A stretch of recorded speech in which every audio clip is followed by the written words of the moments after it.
Lima kebutuhan dasar manusia, satu kebutuhan untuk dapat bertahan hidup, butuh cinta, kasih sayang dan penguasaan. Empat butuh kebebasan, lima kesenangan. Hey, siap, siap, siap, siap, siap, siap, siap, siap, siap, semoga terpenuhi. Terima kasih ya Ibu Bapak.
diseminasi modul 1.4 budaya positif dari Bu Rini Snei Mega Menjamin SPD. Beliau sebagai calon guru penggerak angkatan 7 dari SDN Pasir Luhur, Kecamatan Cengkari, Kabupaten Bandung. Mudah-mudahan dengan adanya diseminasi ini sebagai bahan refleksi kita sebagai tenaga pendidik dan kependidikan untuk menjadi guru yang lebih baik. Nah, diharapkan dengan diseminasi ini kita mendapatkan ilmu yang telah didapatkan dari Ibu Rini sebagai CGP Angkatan 7, sehingga dapat disalurkan kepada kita sebagai teman sejawat di tempat beliau mengajar. Selanjutnya, supaya kegiatan ini berjalan dengan lancar, mari kita awali dengan ucapan basmalah bersama-sama. Bismillahirrahmanirrahim. Untuk mempersingkat waktu, mungkin pembukaan saya sebagai moderator dicukupkan sekian. Selanjutnya kami persilahkan kepada Ibu Rini untuk segera mendiseminasikan dari apa-apa yang telah beliau dapatkan dari modul 1 dan terutama di modul 1.4. Untuk waktu kami persilahkan.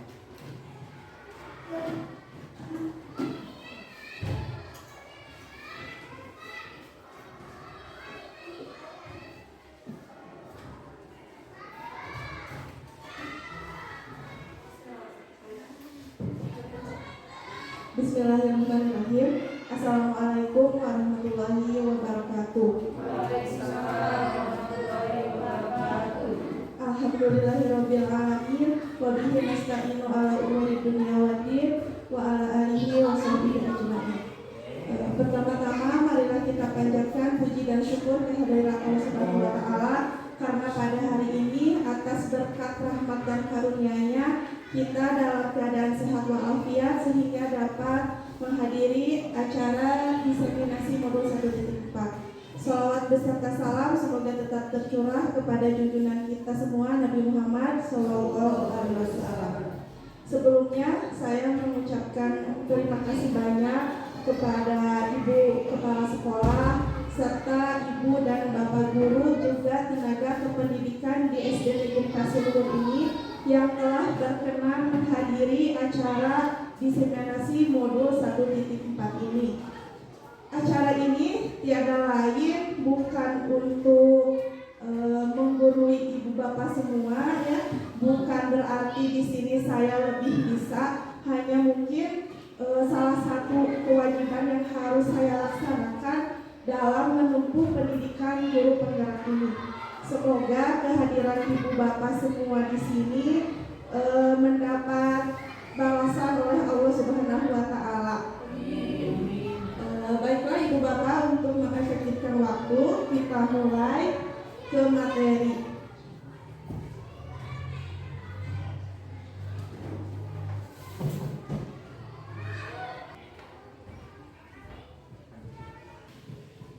Nah, ibu bapak semuanya, pada modul 1.4 ini ada beberapa pokok bahasa. Yang pertama ada tentang disiplin positif dan nilai kebajikan universal.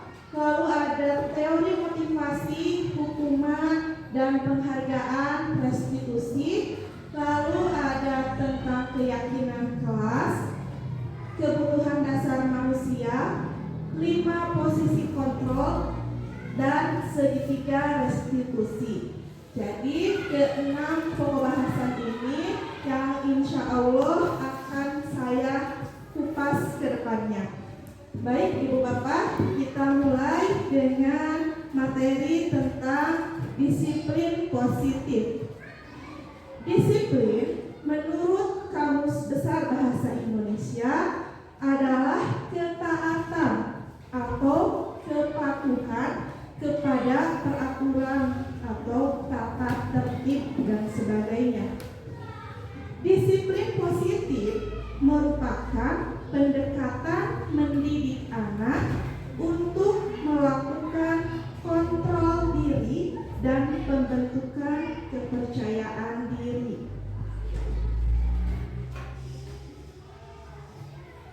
Lalu kita lanjut ke teori motivasi, hukuman, penghargaan, restitusi. Yang Gosen dalam bukunya menyatakan ada 3 motivasi perilaku manusia. 1. Untuk menghindari ketidaknyamanan atau hukuman. 2. Untuk mendapatkan imbalan atau penghargaan dari orang lain. Dan 3. Untuk menjadi orang yang mereka inginkan dan menghargai diri sendiri dengan nilai-nilai yang mereka percayai. Misalkan seperti ini, Ibu Bapak. Saya datang ke sekolah sebelum waktu pembelajaran dimulai. Misalkan 15 menit sebelum pembelajaran dimulai, saya sudah hadir di sekolah. Alasan saya karena ingin dipuji oleh Ibu Kepala Sekolah. Nah, motivasi yang saya laksanakan seperti itu, kata Jan Gosen, adalah untuk mendapatkan imbalan atau penghargaan dari orang lain.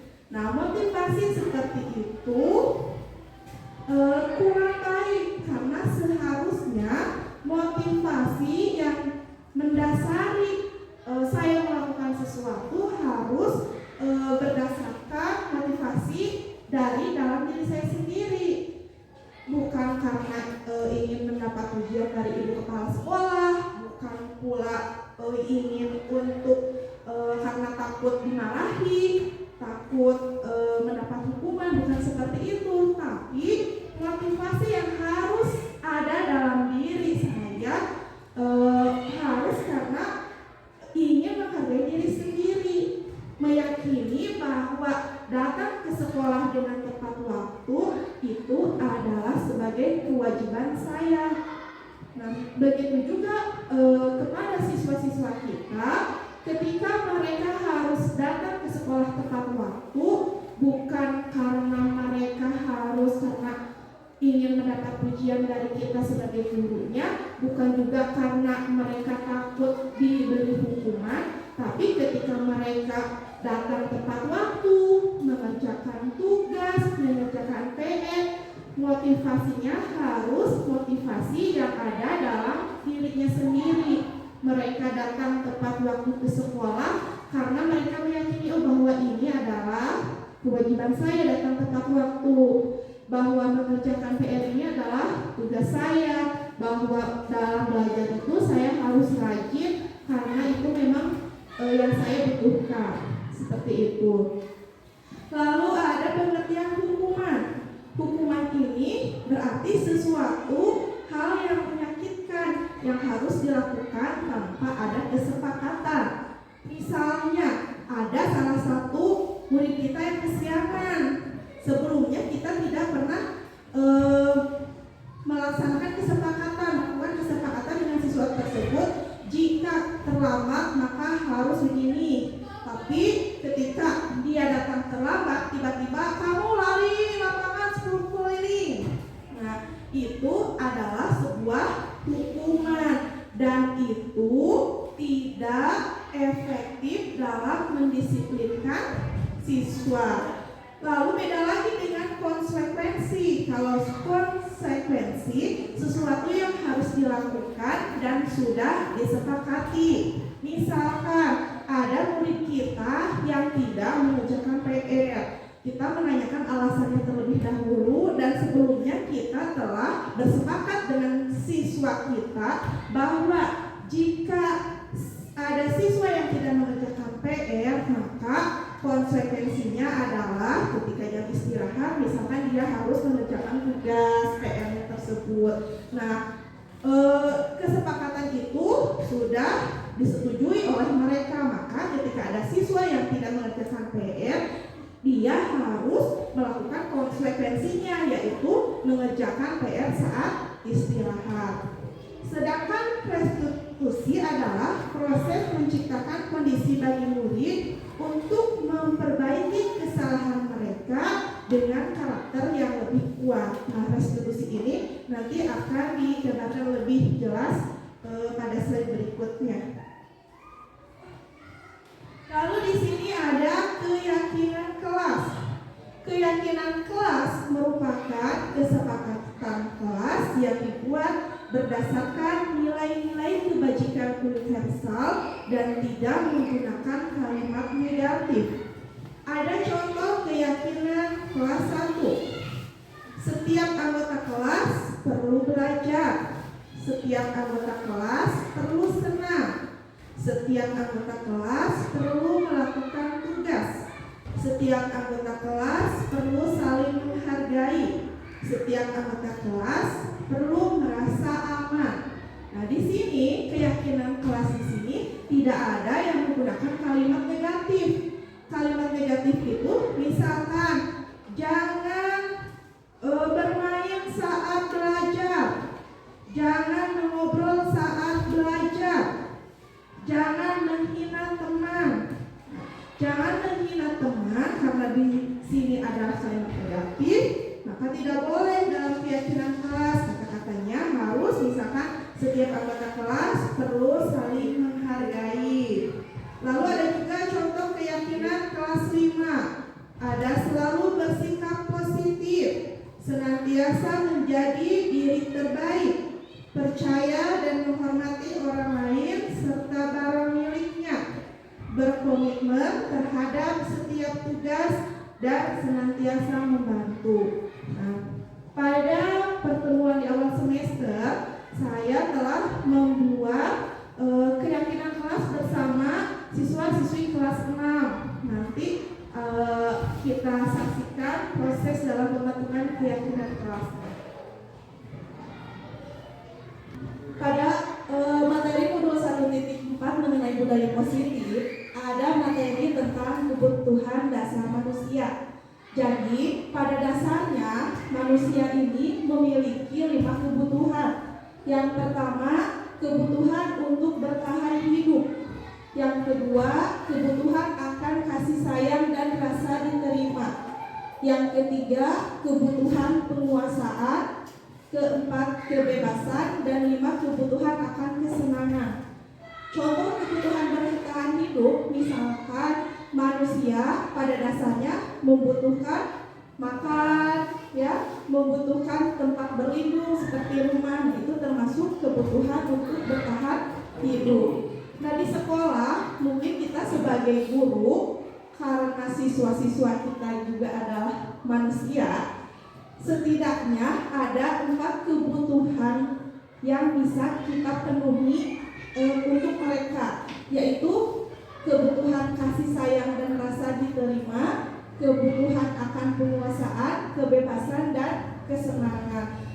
Apalagi anak didik yang masih kecil biasanya membutuhkan rasa kasih sayang dan cinta kita harus betul-betul diperlihatkan, ya.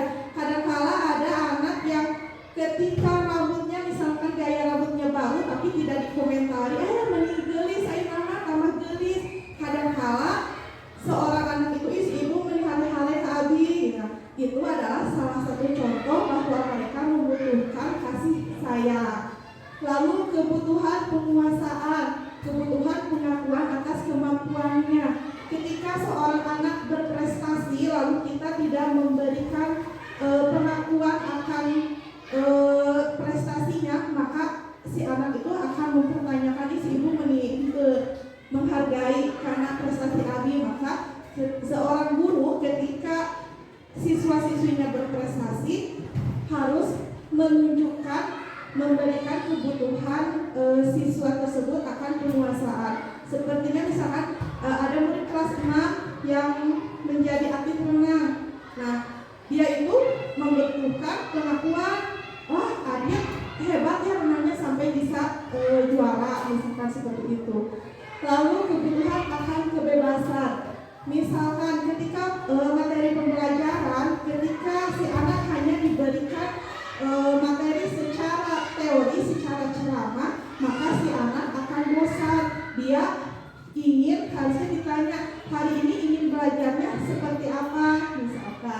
Lalu kebutuhan akan kesenangan.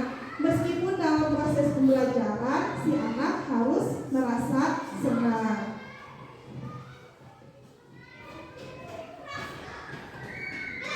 Di sini ada contoh kasus. Dinda, seorang anak kelas 3 SD, begitu tiba di rumah sepulang dari sekolah, menangis dan mengadu pada ibunya bahwa dia benci pada Ibu Rani, gurunya. Menurut Anda, kebutuhan apa yang berusaha dipenuhi oleh Dinda jika jawaban Dinda seperti ini? Ibu guru bilang, aku tidak boleh bersenandung sewaktu mengerjakan tugas. Katanya kelas harus tenang, tidak ada suara, kan enggak seru jadinya. Nah, pada kasus Dinda ini berarti kebutuhan apa yang tidak terpenuhi oleh Dinda? Ya betul, kebutuhan kesenangan, ya. Karena Dinda itu senangnya ketika mengerjakan tugas ingin bersenandung, kan tidak seru katanya lamun di kelas cicing, repet. Lalu selanjutnya, ketika ditanya lagi, ibu guru tidak menyapaku hari ini, padahal aku pakai jepit rambut baru. Nah, ini Dinda membutuhkan kebutuhan apa? Ya, betul, cinta dan kasih sayang. Jadi Dinda ini ingin diperhatikan. Lalu kata Dinda, aku sebel, gambarku tidak rapi, malah ibu guru nunjukin ke teman-temanku di depan kelas. Nah, ini kebutuhan dasar apa yang tidak terpenuhi sama Dinda? Penguasaan. Jadi seharusnya ketika ada hasil anak yang mungkin ia kurang, jangan diperlihatkan.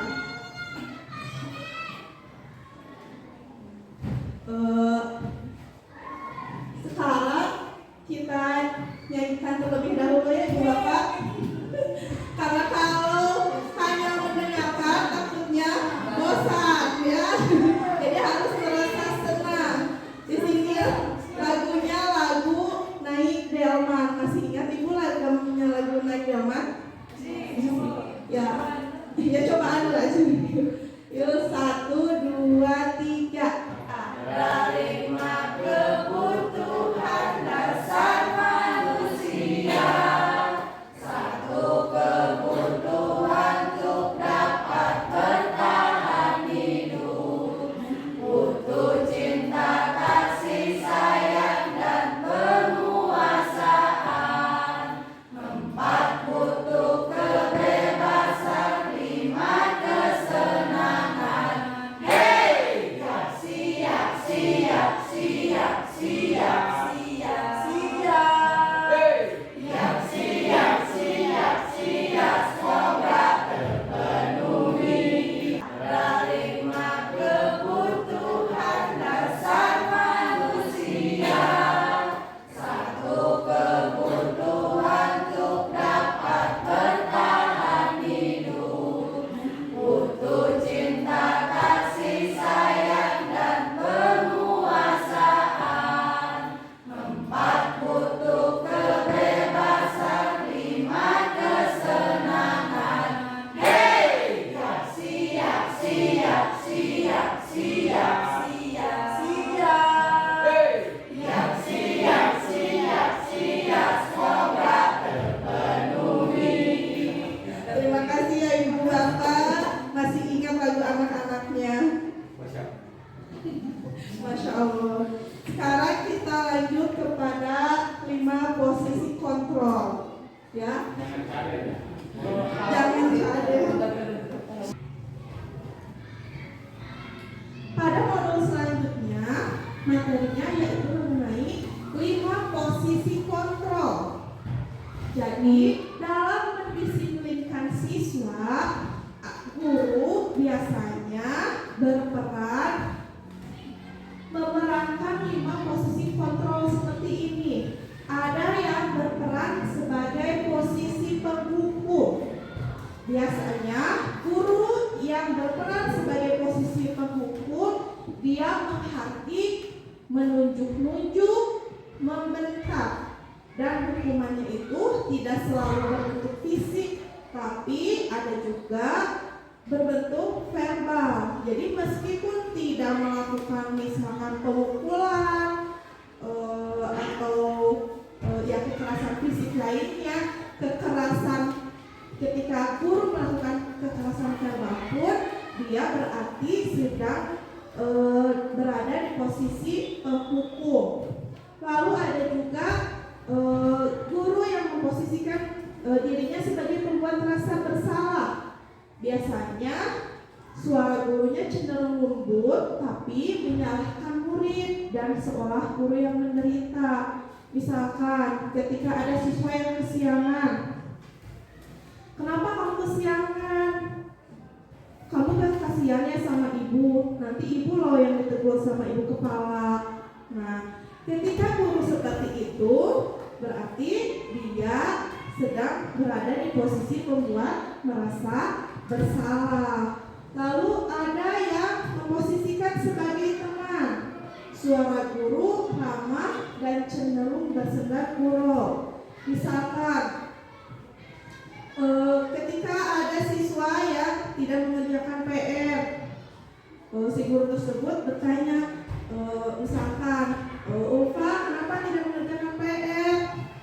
Ini aku ibu sudah dikerjakan PR nak bahasa serian. Nah, itu contoh sebagai posisi sebagai teman. Jadi tidak sebagai memposisikan dirinya sebagai posisi pemukul, pembuat rasa bersalah. Kalau sebagai teman, guru tersebut cenderung bersenda gurau. Lalu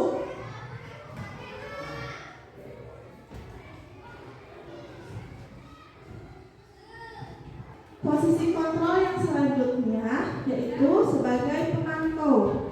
Jadi ketika guru melakukan posisi kontrol sebagai pemantau, dia tidak emosional tapi tidak juga bersenda gurau, melainkan mengarahkan pada peraturan dan konsekuensi. Misalkan jika tadi ada siswa yang tidak mengerjakan PR, maka guru harus mengarahkan, mengingatkan bahwa ketika siswa tidak mengerjakan PR ada konsekuensi yang harus ia terima.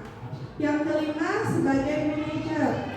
Ketika guru menempatkan diri sebagai manajer, ketika ada siswa yang indisipliner, tidak melaksanakan kedisiplinan, maka suaranya netral, tidak emosional, tidak terlalu lama, membimbing murid dalam memecahkan masalah. Jadi posisi yang baik ketika ada siswa yang melakukan tindakan ketidakdisiplinan, yaitu sebaiknya guru berada di posisi pemantau dan manajer. Agar tidak jauh lagi, kita nyanyikan kembali materi 5 posisi kontrol ini ya Bu Ibu Bapak. Sekarang lagu yang aku mau tamasya, yaitu ya. Ya hati-hati lidahnya ya Bu Bapak. Siap? 1, 2,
segitiga restitusi.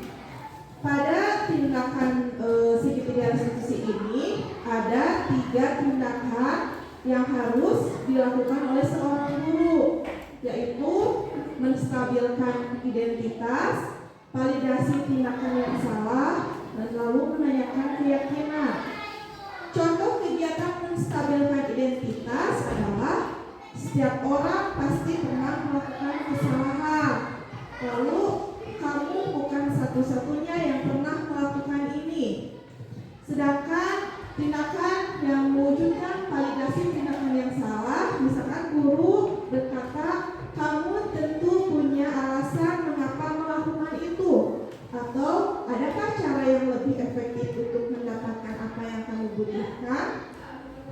Dan tindakan untuk menanyakan keyakinan, guru bisa bertanya dengan keyakinan kelas apa yang telah kita sepakati, atau kamu ingin menjadi orang yang seperti apa. Jadi ketika guru melakukan tahapan pada segitiga restitusi ini, guru tidak hanya mengarahkan siswa harus begini, harus begitu, kamu harus begini, kamu harus begitu, tapi guru harus menanyakan, mencari jalan keluar seperti apa agar masalah yang dihadapi siswa tersebut dapat terpecahkan. Nah, di sini ada contoh penerapan segitiga restitusi. Sebentar ya, kita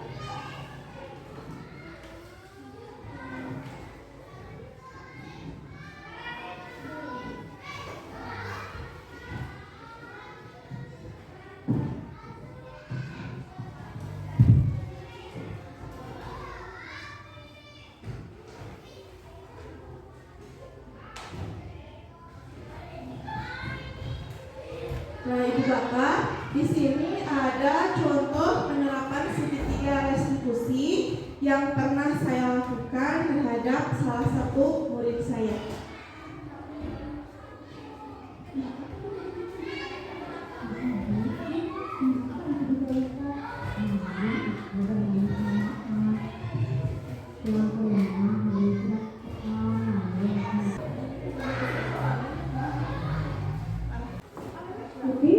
Kenapa tadi udah mengerjakan PR?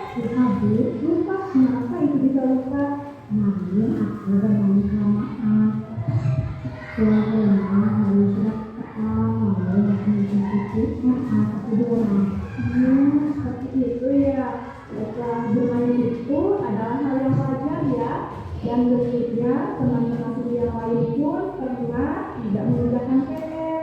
Tapi apakah Siti mengetahui kalau tidak mengerjakan PR itu tidak melanggar kesepakatan kelas? Kalau sudah tahu, lalu apakah Siti akan bersedia memperbaikinya? Ya, untuk apa Siti akan memperbaiki kesalahan Siti? Menggunakan waktu sebelumnya lalu adakah di rumah nih yang bisa mengingatkan Siti agar Siti tidak lupa mengerjakan PR? Ada nih, siapa saja? Kakak, mama, mengucapkan itu begitu. Semoga untuk kedepannya tidak terulang lagi ya. Yakin Siti pasti bisa. Oke? Sekarang silakan Siti kembali beristirahat ya. Nah, jadi Ibu Bapak ya, ketika ada siswa yang tidak mengerjakan PR, jadi kita jangan, kamu tidak mengerjakan PR, bersihkan WC.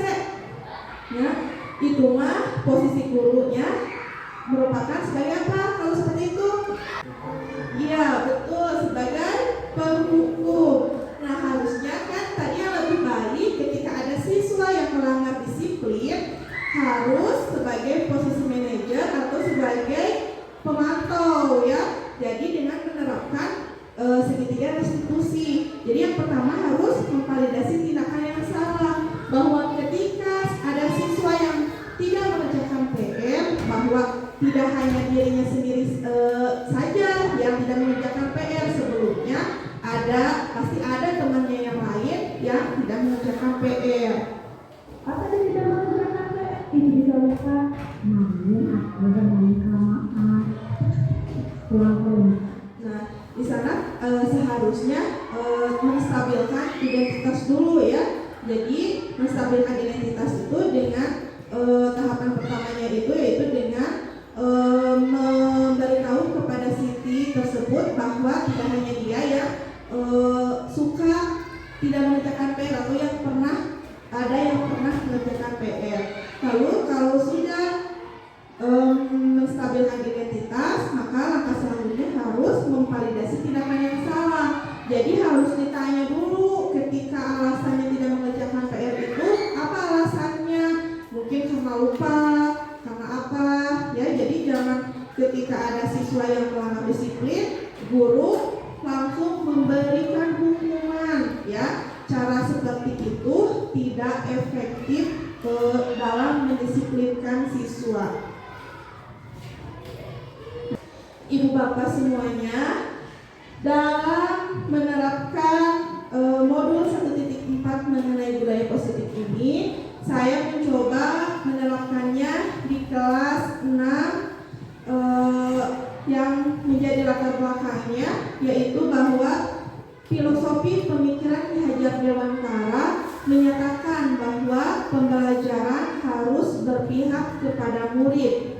Untuk mewujudkan keberpihakan pada murid tersebut, sekolah sudah seharusnya menjadi tempat yang aman, nyaman, dan menyenangkan bagi semua warga sekolah, khususnya bagi murid. Salah satu usaha yang dapat dilakukan dalam merealisasikan sekolah yang aman, nyaman, dan menyenangkan adalah dengan penanaman budaya positif. Penanaman budaya positif dapat dilaksanakan mulai dari ruang lingkup terkecil yaitu kelas dengan cara membuat keyakinan kelas. Dengan adanya keyakinan kelas yang dibuat dan disepakati oleh guru dan siswa akan menjadi awal yang lebih baik dalam pelaksanaan dan pengupayaannya. Lalu tujuannya yaitu yang pertama menumbuhkan keberanian murid untuk mengemukakan pendapat dalam menciptakan keyakinan kelas yang diinginkan. 2. Mewujudkan budaya positif melalui keyakinan kelas yang disepakati. 3. Menumbuhkan budaya positif dalam diri setiap murid berdasarkan motivasi yang berasal dari dalam dirinya sendiri atau dalam intrinsik, motivasi intrinsik. 4. Mewujudkan pembelajaran yang berpihak pada murid. Dan yang kelima, menumbuhkan sikap tanggung jawab, komitmen, dan teguh pendirian. Di sini ketika awal semester saya menerapkan budaya positif melalui keyakinan kelas.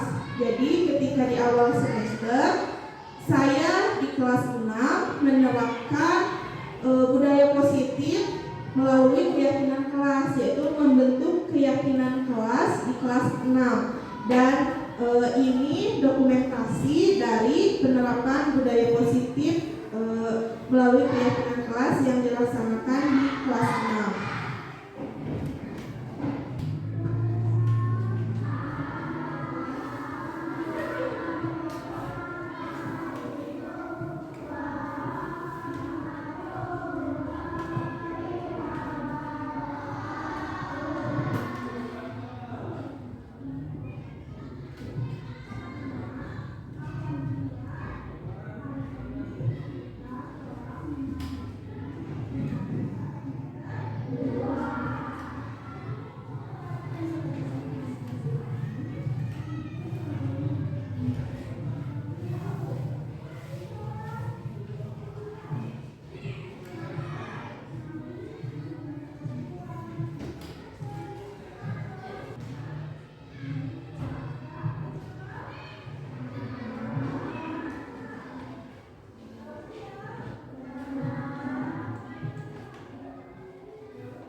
bagaimana caranya agar kelas impian kita terwujud yang aman, nyaman, dan juga menyenangkan. Ibu bagikan ya ke kelasnya.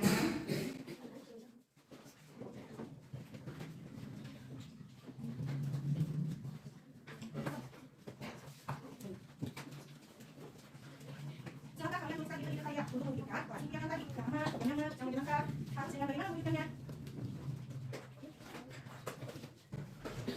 Baik anak-anak, sudah selesai menuliskan ide-idenya? Kalau sudah, dimulai dari kelompok sana. Coba kerjakan di papan tulis sebelah sini. Yuk, ya, jangan lupa di depan kanan. Ayo kelompok sana, tanya sama Ani, anak-anak. Ayo kamu jauh, Eki, bawa ada yang perlukannya. Bawa ya, jangan bawa. Jangan sama kita bisa kita. Yuk, Eki. Sudah semuanya, ide-ide kalian sudah terpasang di sini. Ibu baca satu persatu ya. Di sini ada menjaga kebersihan kelas, jangan menulis di bangku, tidak merusak perlengkapan kelas, jangan mencoret tembok, tidak membuli, saling menolong, tidak mengolok-olok nama orang tua, tidak ribut saat guru menjelaskan, jangan memainkan mainan di kelas, jangan mengobrol saat guru menerangkan, jangan terharu. Terharu itu memukul-mukul meja ya.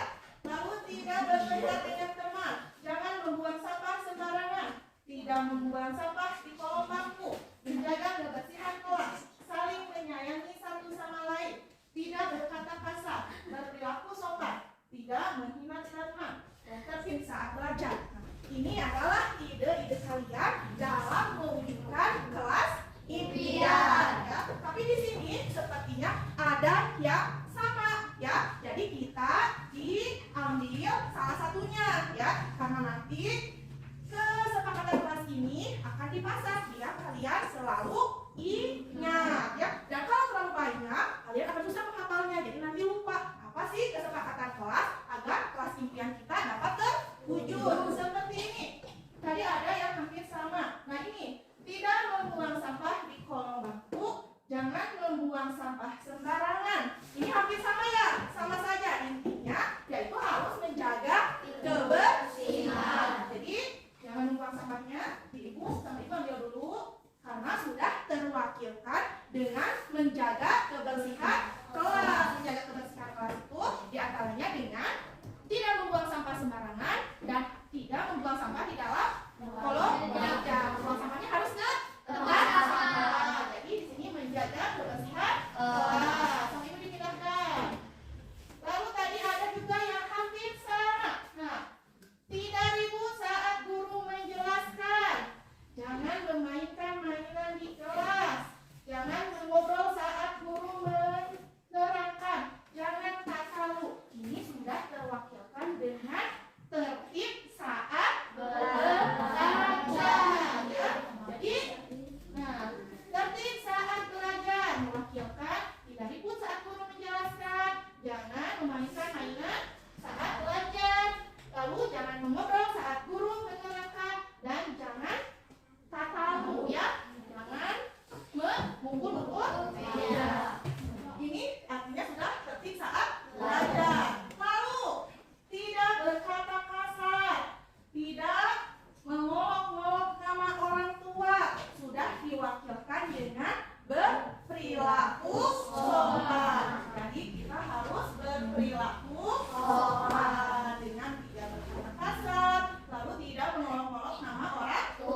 Baik anak-anak, alhamdulillah ya, keyakinan kelas 6 sudah terbentuk. Semoga dengan keyakinan kelas yang telah kita buat dan disepakati bersama, semoga kelas impian kita yang aman, nyaman, dan menyenangkan dapat tercapai.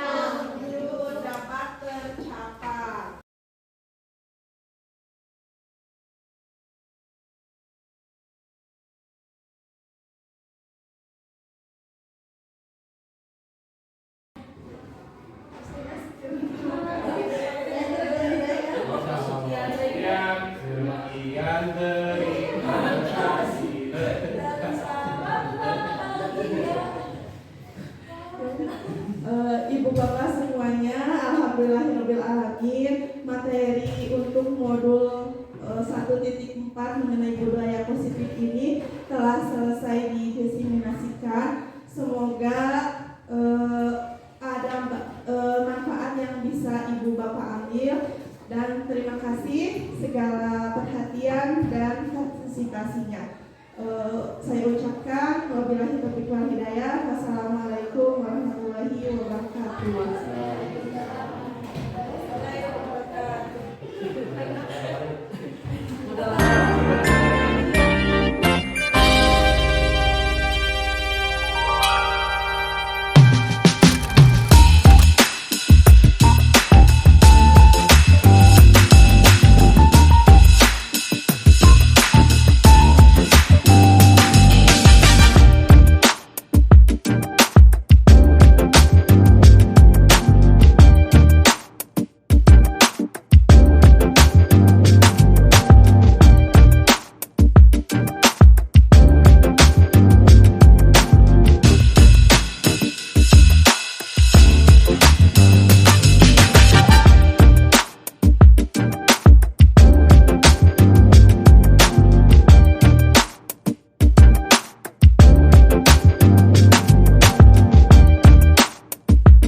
5 kebutuhan dasar manusia. 1 kebutuhan untuk dapat bertahan hidup. Butuh cinta, kasih sayang, dan penguasaan. 4 butuh kebebasan, 5 kesenangan. Hey, yap siap siap siap siap siap siap. Yap siap siap siap, semoga terpenuhi.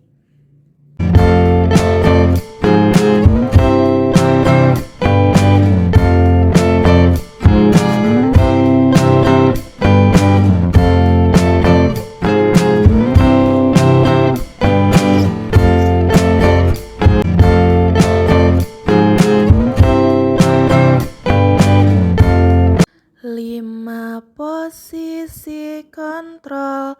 1 sebagai penghukum, pembuat rasa bersalah tak usah dilakukan.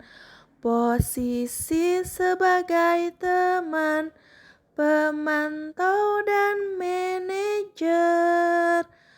Bijaklah dalam mendisiplinkan.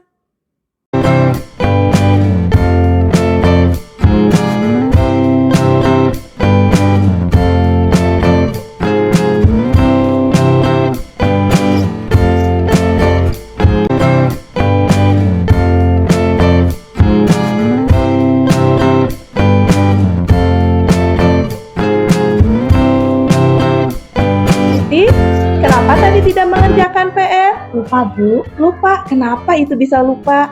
kemarin aku bermain kelamaan. Pulang ke rumah, hari sudah petang, lalu langsung nonton TV, malah ketiduran. Seperti itu ya. Baiklah, bermain itu adalah hal yang wajar ya. Dan tentunya teman-teman Siti yang lain pun pernah tidak mengerjakan PR. Tapi, apakah Siti mengetahui kalau tidak mengerjakan PR itu sudah melanggar kesepakatan kelas? Tahu Bu. Tahu. Kalau sudah tahu, lalu apakah Siti akan bersedia memperbaikinya?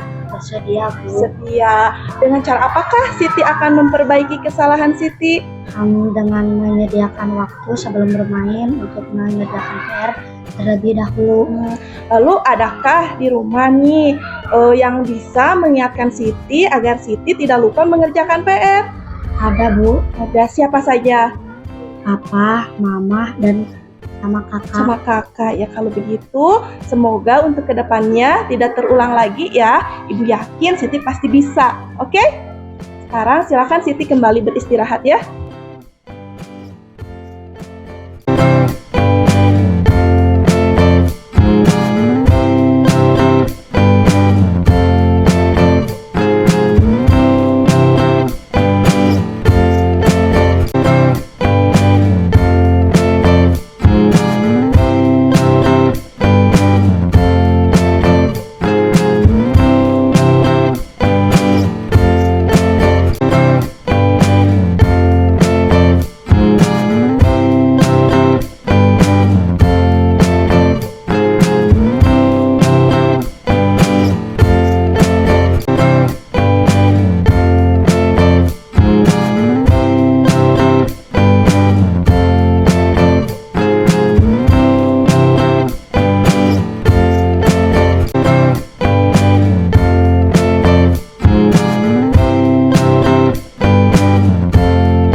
Salah satu guru PJOK di SDN Pasir Ubud. Menurut saya, diseminasi yang dilakukan Bu Rini Isnaini Meida Nur Jamil sudah runtut, sangat bagus, mudah dipahami dan menyenangkan. Adanya materi yang disajikan dalam bentuk lagu membuat materi mudah diingat dan mengikutinya pun tidak mengantuk, sehingga suasana pun menjadi ceria dan semangat.